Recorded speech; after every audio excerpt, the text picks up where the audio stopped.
Bien, en este punto del libro de Samuel, de la vida de David, estamos observando un tiempo en el que él viene saliendo de un gran declive espiritual, ya que como lo estudiaron al final del primer libro de Samuel, David dejó a la gente de Dios, se fue a vivir a la ciudad filistea de Siclag, eran enemigos del pueblo de Israel, vivió entre los filisteos y no solo vivió entre los filisteos, actuó como uno de los filisteos. Y en ese punto es donde Dios tuvo que quebrantarlo, tuvo que tratar fuertemente con él a través de un momento difícil, un tiempo de dolor y de dificultad y de confusión para él. En el capítulo 30 del primer libro de Samuel vemos que Dios usa eso para que él reaccionara, se arrepintiera y regresara a su relación con Dios. ¿Y a cuántos no nos ha pasado eso?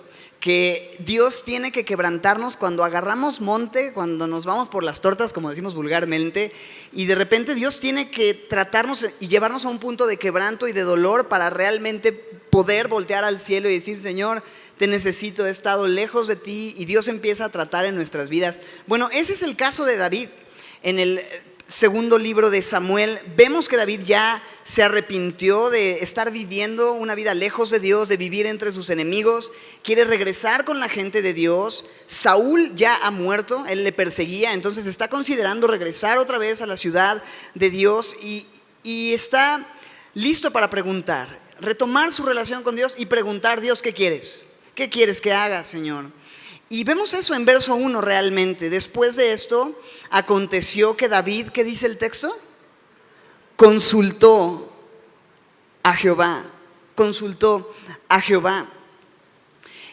Y de repente en los versículos 1 al 4 que leímos al inicio de la enseñanza, podríamos tocar distintos temas. Quizá al estar leyendo este pasaje saltó inmediatamente a tu vista este tema de las 2 esposas de David y dices: bueno, ya quiero ver qué es lo que van a decir acerca de eso de las 2 esposas. Bueno, no quiero hablarte de eso el día de hoy. Vamos a esperar a que David se case con más mujeres en próximos capítulos para tocar este tema. Por supuesto, no está de más decir que la poligamia no es un asunto que Dios respalde, que Dios mande, ni mucho menos. No es parte del diseño original de Dios. Y el hecho de que la Biblia registre temas así no significa que los apruebe o que los promueva. Pero ya hablaremos un poco más de ese tema. Sin embargo, quisiera que nos enfocáramos en el sencillo hecho de lo que vemos en verso 1. Aconteció que David consultó a Jehová. Y ¿sabes? Hubo mucho tiempo en la vida de David en el que él no consultó a Jehová. Hubo un tiempo en el que él se apoyó en su propia prudencia, sabiduría, no consultó a Dios, y eso le llevó a tomar decisiones terribles que le trajeron consecuencias terribles. Pero vemos cómo es que en este punto David está buscando nuevamente al Señor. Quiero considerarte en mis decisiones. Y esto es un increíble ejemplo para cada uno de nosotros. Qué importante consultar a Dios antes de tomar decisiones. Porque es muy fácil vivir la vida simplemente haciendo nuestros planes en base a lo que queremos, en base a lo que sentimos, en base a lo que creemos que necesitamos. Pero no nos detenemos a preguntarle al Señor si eso es parte de su voluntad para nosotros. Y sí, venimos a Él muchas veces, pero no venimos a preguntar. Venimos más bien para decirle: Dios, bendice lo que yo ya decidí. Dios, traigo el proyecto 2016 perfectamente listo y armado, nada más para que tú lo firmes, para que tú lo bendigas. Pero Dios no trabaja para nosotros. Él no es nuestro empleado. Él no está ahí para cumplir con nuestros planes. Dios es soberano, es Rey de reyes, es Señor de señores. Y tú y yo somos llamados a someternos a su dirección, a su voluntad, a sus propósitos, que siempre son superiores y mejores que los nuestros. Lo que tú creas que necesitas probablemente no es lo que necesitas. Dios sabe lo que necesitas y te va a llevar por el camino que necesitas, pero necesitas dejarlo hacer esta obra en tu vida. Así es que aprendamos, como Saulo de Tarso. ¿Te acuerdas en el camino a Damasco? 2 preguntas marcan el resto de su vida. ¿Quién eres, Señor? Y, ¿te acuerdas? ¿Qué quieres que yo haga? ¿Qué quieres que yo haga? Una pregunta que tenemos que hacer todos los días, en cada decisión, en cada circunstancia. Quizá tú has tenido el volante de tu vida por muchos años y has manejado el coche de tu vida pensando que voy directo al estrellato, ¿no? Vas directo al estrellato, bro. O sea, y vas con todo y vas derecho, porque tú no tienes la capacidad de dirigir tu vida. Jesucristo es aquel que merece le cedas el control de tu vida. Él te va a llevar al destino más seguro. Así es que ora en las mañanas, ora por cada decisión. Una buena oración en la mañana puede ser: Dios, dirígeme, no voy a dar pasos sin guarache. En el nombre de Jesús, amén. O sea, lo decimos así popularmente, pero es real. No quiero caminar si tú no vas delante de mí, si tú no me dices para dónde y por dónde. Quiero que me digas si es para acá, para allá, con quién, dónde, cuándo, cómo, por qué. Todo, Señor, tú dime, dirígeme. Proverbios 3, 5 y 6, ¿te acuerdas? Fíate del Señor de todo tu corazón y no te apoyes en tu propia prudencia. Reconócelo en todos tus caminos y Él enderezará tus veredas. Así es que David está en este punto de regresar a Dios, y el primer paso para poder regresar a Dios es consultar ahora cuál es tu voluntad. Ya muchos años estuve dirigiéndome por mis deseos, dirígeme tú. Y David pregunta: ¿quieres que vaya a Judá? Dios, estoy considerando regresar a la ciudad de Judá. He vivido en Ziklag, quiero volver con la gente que te teme, que te honra. ¿Ese es tu plan, es tu voluntad? Y Dios contesta claramente, versículo 1, le dice: sube. Y David vuelve a decir: ok, ¿a dónde específicamente, Señor? Él le dijo: a Hebrón, a una de las ciudades de Judá. Y me encanta cómo Dios le da instrucciones claras, una respuesta clara. Dios siempre va a responder claramente ante todo aquel que humildemente viene a pedirle dirección. Puedes estar seguro de eso. Dios está interesado en darte dirección. Y eso es maravilloso, porque podríamos pensar que Dios estaría en todo su derecho de decir: David viene y le pregunta, y Dios le dice: ahora sí me preguntas, ¿no? ¿Cuánto tiempo tiene que no me preguntas? Y ahora sí resulta que quieres saber qué decisiones tomar. Pues ahora no te digo, ¿cómo la ves? O te voy a poner 6 meses a prueba porque no me has considerado los últimos años. Y si esos 6 meses lo haces bien, pues voy a considerar volver a darte dirección. Pero no te voy a decir nada hasta que no me demuestres que ahora sí estás arrepentido. Dios pudo haber hecho eso, pero me encanta que Dios no es así. Que Dios está listo para perdonarnos, dirigirnos, restaurarnos. En cuanto tú y yo nos damos cuenta de nuestra necesidad de ser dirigidos por Él, podemos venir, preguntar, y Él claramente nos va a decir qué es lo que quiere que hagamos, paso a paso, día a día, instrucción tras instrucción. A veces tenemos temor de estar haciendo la voluntad de Dios dentro de 10 años. No te preocupes dentro de 10 años qué va a estar pasando. Ocúpate el día de hoy en obedecer a las instrucciones que Dios ya te ha dicho en este momento. La vida cristiana es una vida paso a paso, es por fe. Y Dios día a día te va a ir diciendo qué hacer hasta que estés dentro de 10 años en el lugar que Él tenía. Pero tienes que empezar a consultar desde ya. Versículo 4 dice que, los versos 2 y 3 muestran lo que leímos al inicio, que Él toma a su familia respondiendo a la instrucción de Dios. Por supuesto, es necesario que cuando Dios te contesta tú obedezcas a lo que te dijo, porque tú puedes preguntar para dónde, Él te dice para dónde y tú dices: pues bueno, ya, te quedas sentado. Es importante tomar acción. Y Él hace esto y dice que toma a su familia, toma a los hombres cercanos, la gente que ha peleado con Él, y viene a la ciudad de Hebrón. Y sucede algo cuando Él llega a esta ciudad de Hebrón, en Judá. Verso 4. Y vinieron los varones de Judá, ¿y qué hicieron? Ungieron allí a David por rey sobre la casa de Judá. Y esto es muy interesante, porque si tú recuerdas, en el primer libro de Samuel, David ya había sido ungido, ¿te acuerdas? Samuel vino y lo ungió, y de repente pensamos, si él ya había sido ungido y otra vez es ungido ahora por los hombres de Judá, pues ¿qué onda? ¿No fue suficiente aquella vez?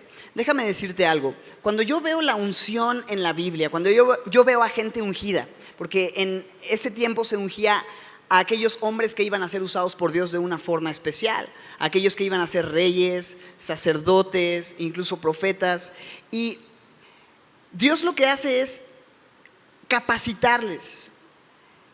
Y a todo hombre y mujer de Dios también le capacita por medio de una unción. ¿Cuál es la unción que tú y yo recibimos para poder hacer la obra? ¿Sabes cuál es? El Espíritu Santo. El Espíritu Santo es derramado sobre nosotros y viene esa unción fresca. Pero déjame decirte algo, lo que yo veo aquí es que quizá tú fuiste ungido mucho tiempo antes, como es el caso de David. Sabes, está muy bien que haya pasado hace meses, quizá años, pero necesitas el día de hoy una vez más ser ungido y llenarte de la frescura, de la presencia del Espíritu Santo en tu vida. Necesitas una unción fresca de Dios y puedes confiar que Él está listo para ungirte y derramar su Espíritu sobre ti una vez más. ¿Qué tengo que hacer para que esto suceda? Simplemente necesitas regresar con la gente de Dios. ¿Y sabes qué? Pedirlo.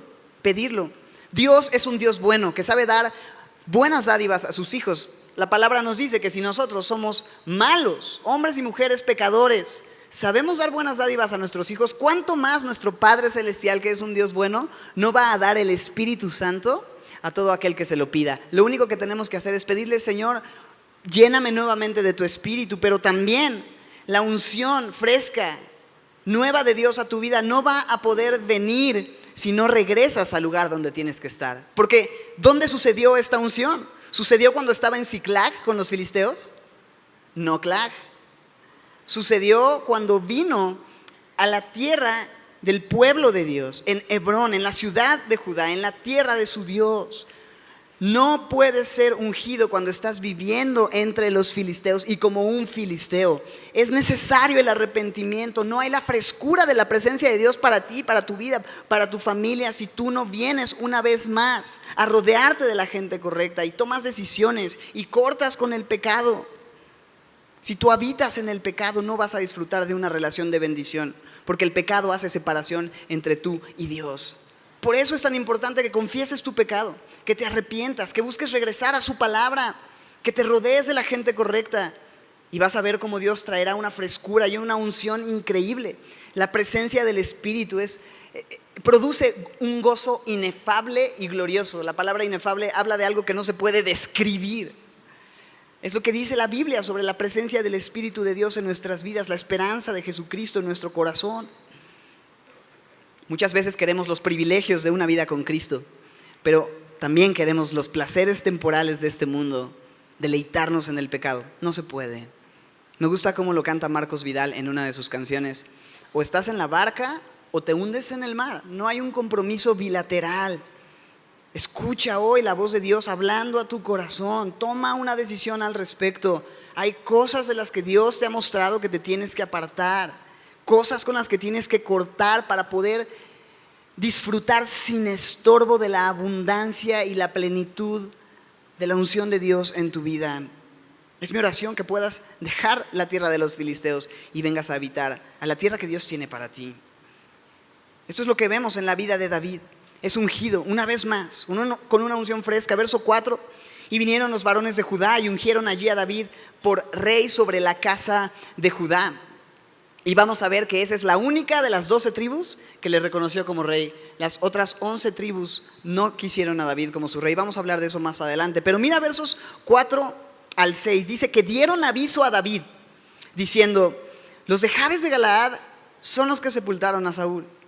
Entonces envió David mensajeros a estos hombres, los de Jabes de Galaad, diciéndoles: benditos sean ustedes de Jehová, que han hecho esta misericordia con vuestro señor, con Saúl, dándole sepultura. Ahora pues, Jehová haga con vosotros misericordia y verdad, y yo también les haré bien por esto que habéis hecho. En esta porción lo que está sucediendo es que David expresa gratitud para con estos hombres, los de Jabes de Galaad. Estos hombres hicieron algo valiente. ¿Qué hicieron? Bueno, ellos dieron sepultura a Saúl y dieron sepultura a los hijos de Saúl. ¿Recuerdas que Saúl se suicidó al final del primer libro de Samuel? Lo que hicieron los filisteos fue, al encontrar el cuerpo, llevárselo para mutilarlo y colgar su cadáver junto con el cadáver de sus hijos, a quienes también mataron, en una de las ciudades, para traer vergüenza al pueblo de Israel.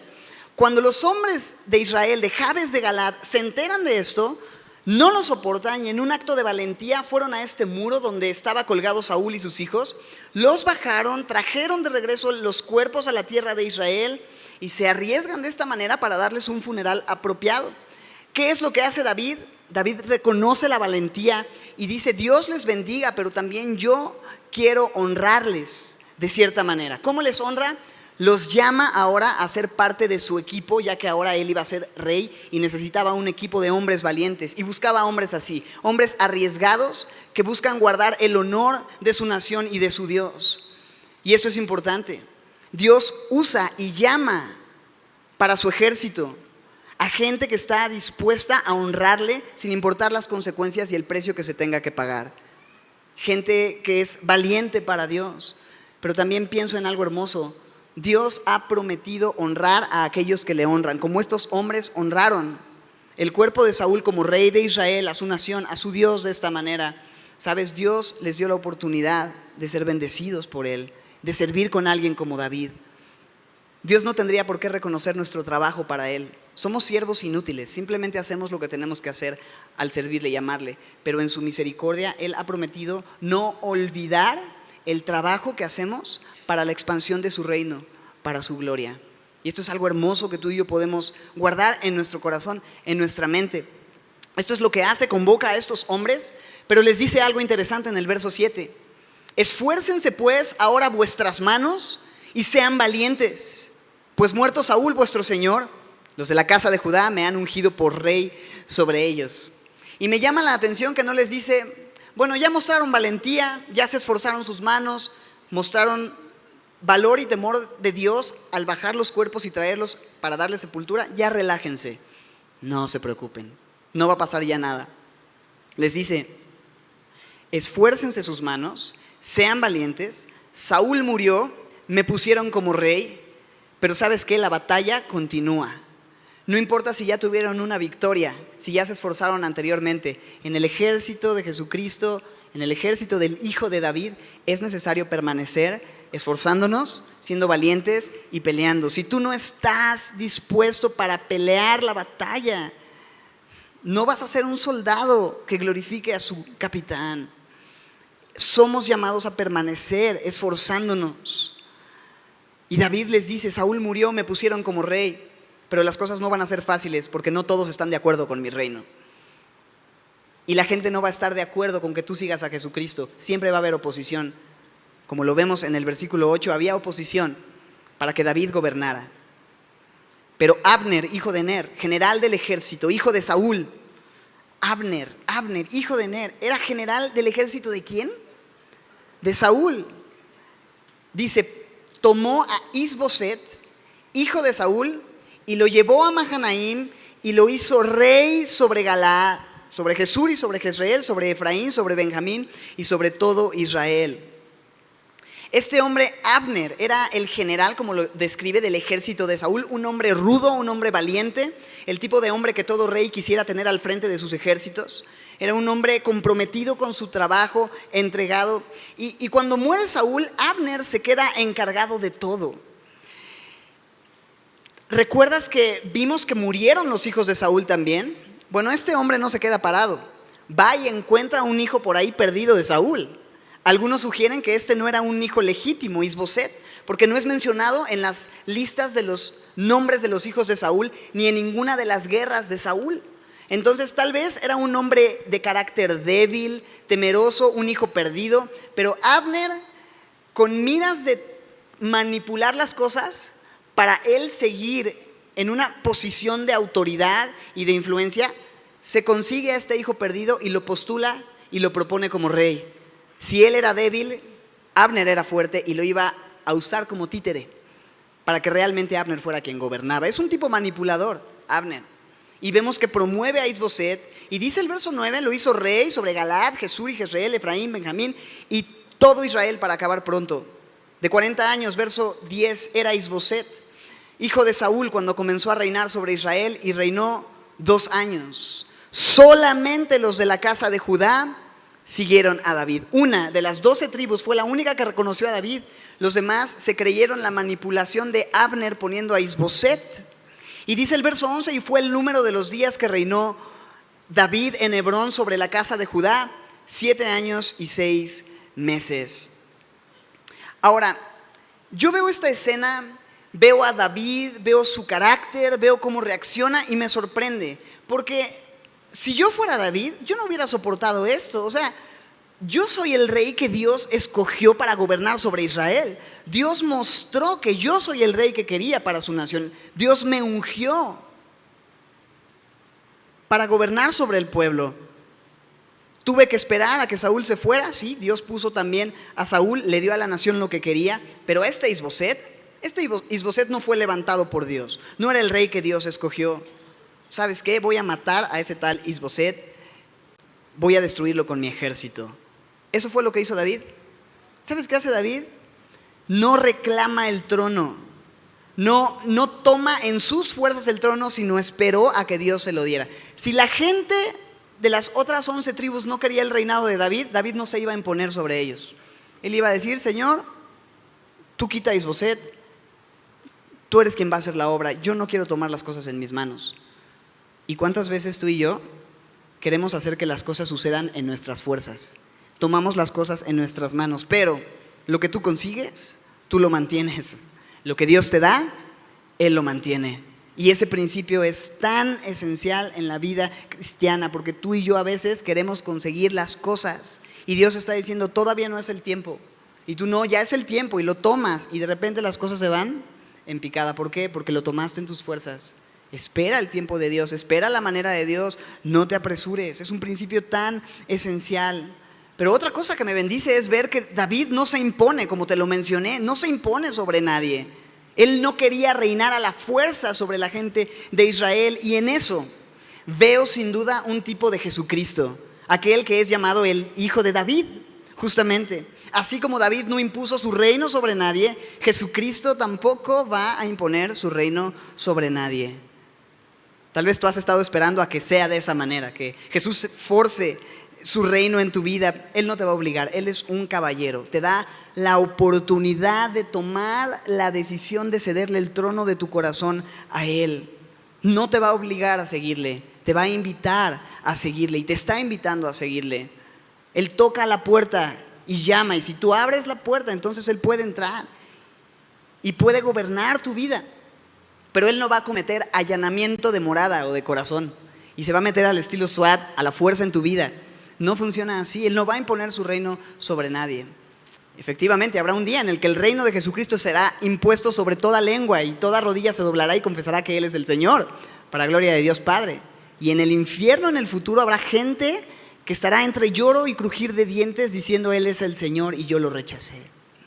Pero el día de hoy es la oportunidad que Él te está dando para poder invitarle a gobernar tu vida. Toma esa oportunidad. Este es el tiempo. Hoy es el día de dejar a Jesús reinar en tu vida. Así es que vemos esta escena. Es una guerra civil. Abner, el general del ejército de Saúl, pero se presenta otro personaje. Vamos a leer versos 12 y 13. Verso 12 dice: Abner, hijo de Ner, salió de Mahanaim, donde levantó a Isboset, y se fue a Gabaón con los siervos de Isboset, hijo de Saúl. Verso 13, y Joab, este es otro personaje. Joab dice: hijo de Sarvia, y los siervos de David salieron y los encontraron junto al estanque de Gabaón. Este es el otro equipo. Por una parte está Abner, ¿verdad?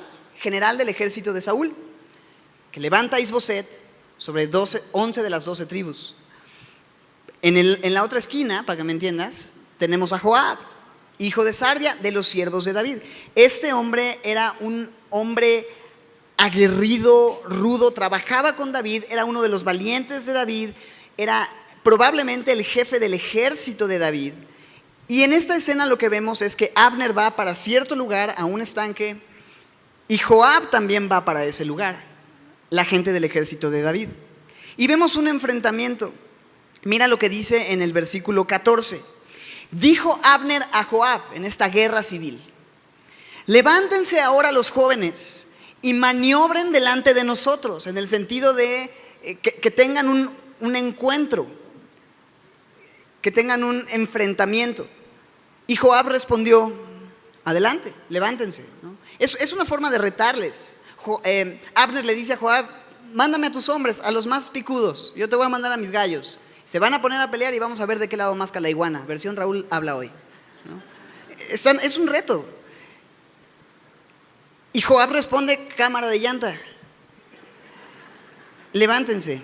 Verso 15, entonces se levantaron y pasaron en número igual, 12 de Benjamín por parte de Isboset, hijo de Saúl, y 12 de los siervos de David, del ejército de Joab, ¿cierto? ¿Vamos claros hasta aquí? Ahora, 12 contra 12, los 12 mejores hombres de cada ejército. Si hubieran sido 11 contra 11, con una cascarita lo hubieran resuelto. Pero mira lo que sucede, versículo 14. Y dijo Abner a Jehová, levántense los jóvenes, maniobren. Joab respondió, venga.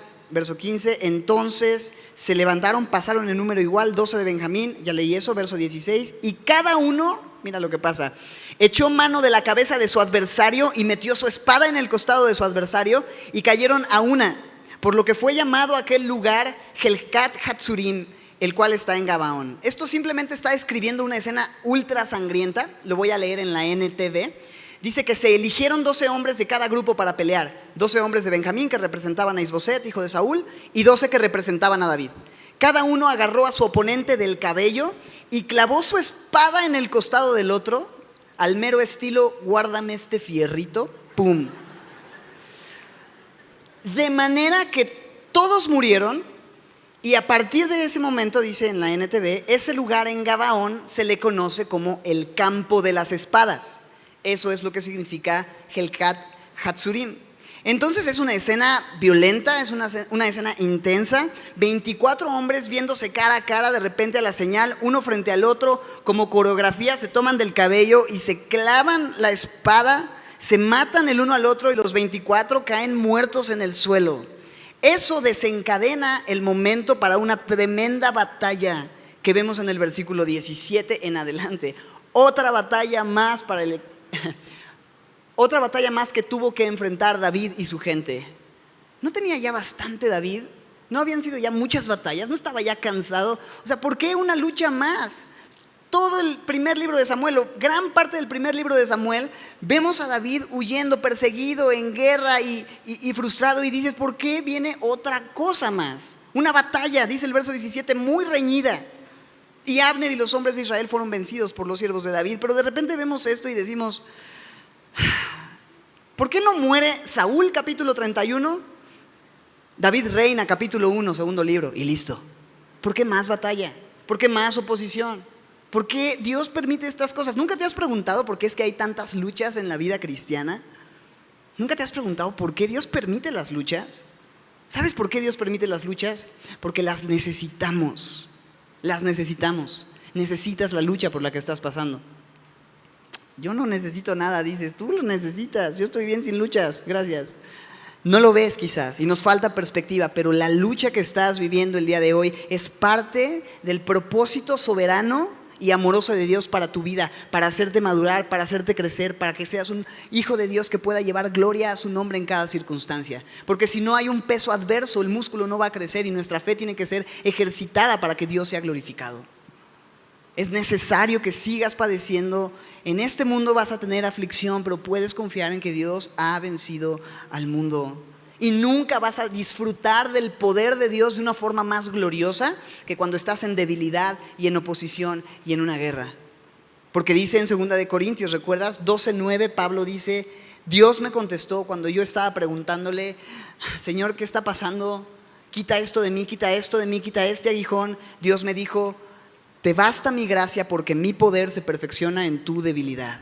Y la lucha que tienes una y otra es parte del deseo de Dios por mostrar su poder en tu vida y que repose sobre ti el poder de Dios de una manera que no sucedería si las cosas fueran tranquilas y todo bien.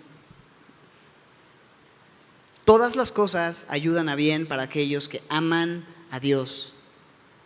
Ninguna lucha es la excepción. Dios tiene un propósito en la prueba que estás viviendo, en el enfrentamiento que estás teniendo. Así es que viene esta guerra, una lucha más. Y vamos a ver la descripción de algo que sucede en esta guerra. Estaban allí los 3 hijos de Sarvia, Joab, Abisai y Asael. Joab ya dijimos quién es, ¿verdad? El jefe del ejército de David. Abisai y Asael, sus hermanos. Y dice de Asael que era ligero de pies como una gacela del campo. Era una persona muy hábil, que podía perseguir, que podía correr, era muy veloz. Y dice el verso 19, y siguió Asael tras de Abner, sin apartarse ni a derecha ni a izquierda, con el entendimiento de que si alcanzaba a destruir a Abner, si tú eliminas al jefe del ejército, pues va a ser mucho más fácil destruir al ejército. Entonces lo persigue. Y dice el verso 20 que miró atrás Abner y dijo, ¿no eres tú Asael? Y él respondió, sí. Entonces Abner le dijo, apártate a la derecha o a la izquierda y echa mano de alguno de los hombres y toma para ti sus despojos. O sea, no estés dando lata, vete a molestar a alguien más y mata a otra persona y quédate con sus cosas, pero vete. Es lo que le está diciendo. Pero Asael no quiso apartarse de en pos de él. Verso 22, y Abner volvió a decirle a Asael, apártate de en pos de mí, ¿por qué he de herirte hasta derribarte? ¿Cómo levantaría yo entonces mi rostro delante de Joab, tu hermano?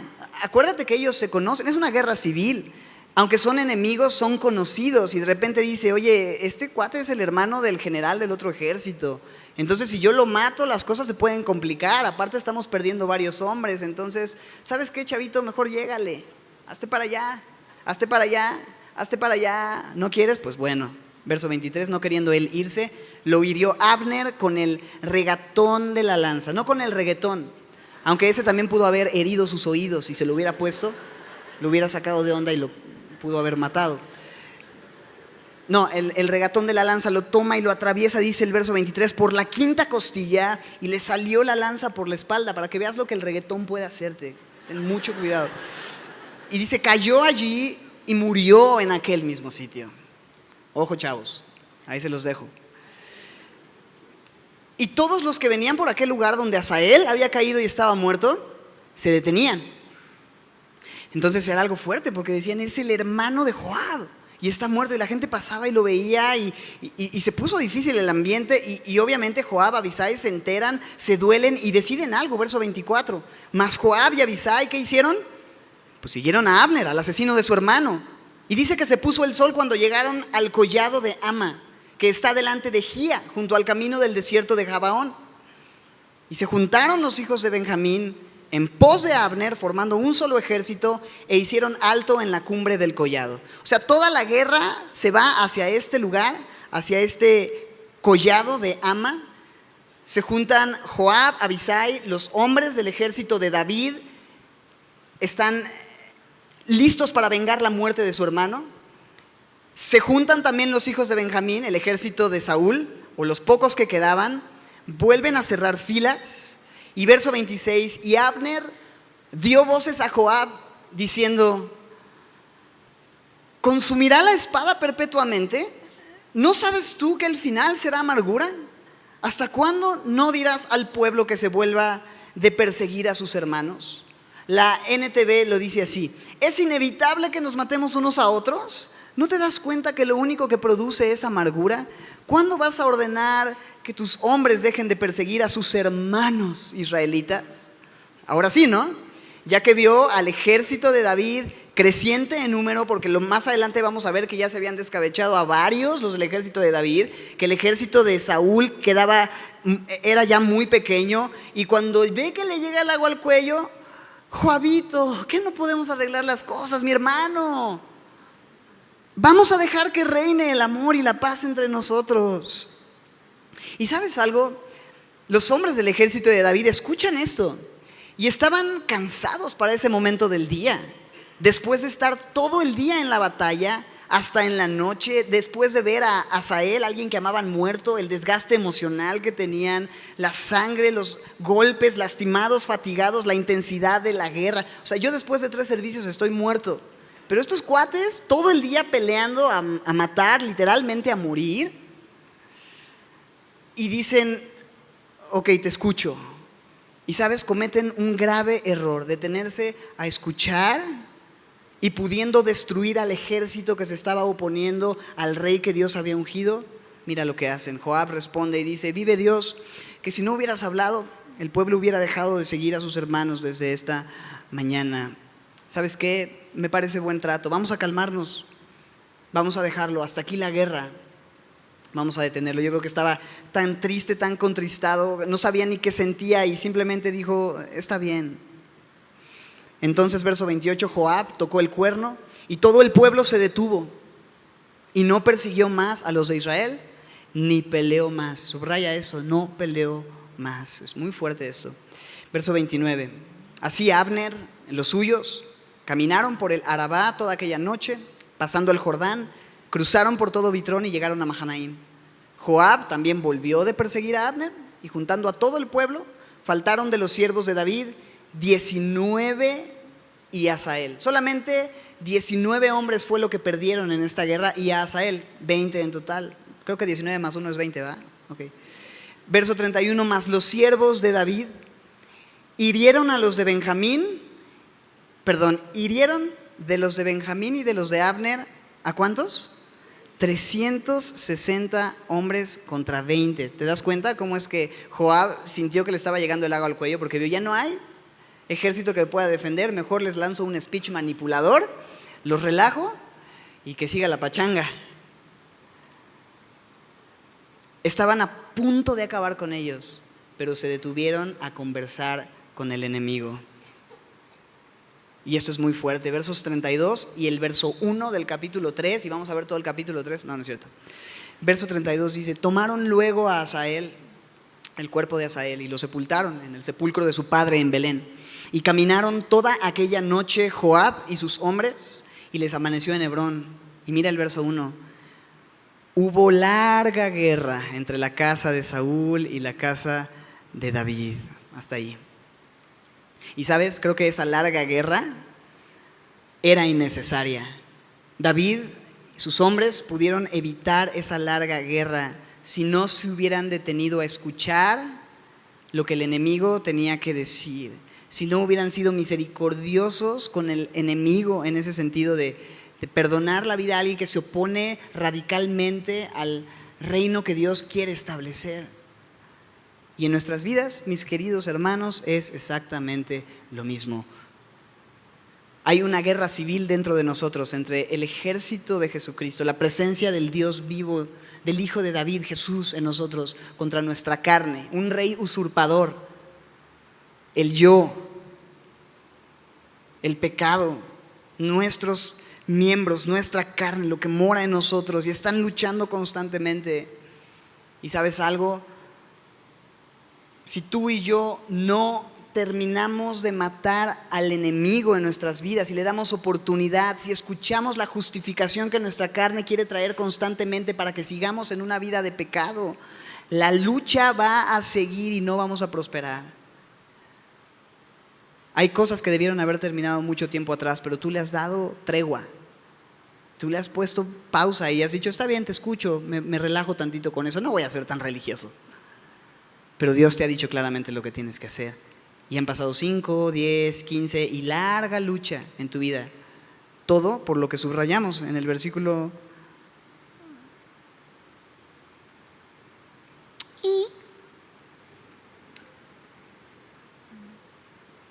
Ok, tercer servicio, gracias.